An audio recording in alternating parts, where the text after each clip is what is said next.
Hum? Você tá bravo por quê?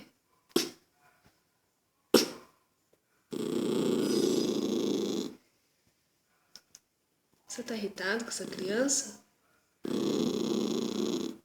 Não acredito, filho.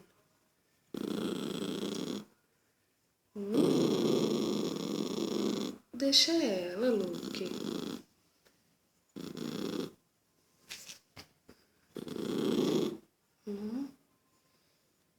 Passou? Não passou. E agora? Tá quietinho? Passou?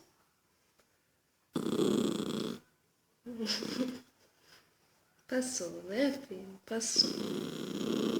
Não?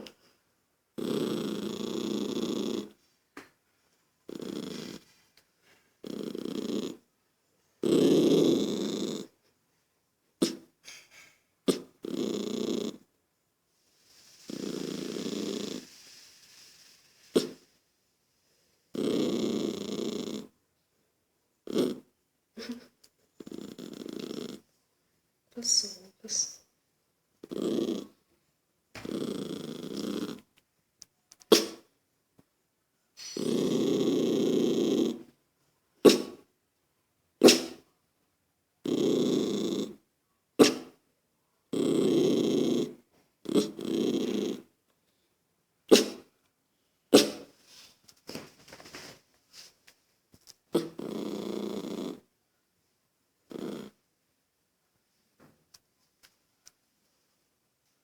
Pronto? Acabou?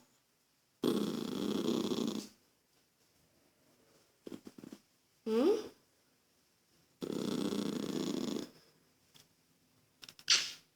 Por que você tá brava assim? Hein?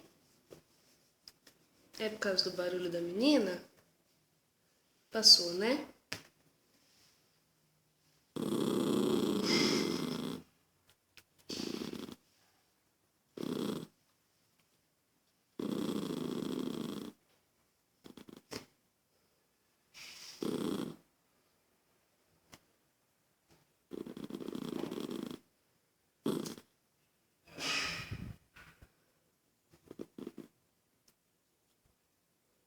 Pronto?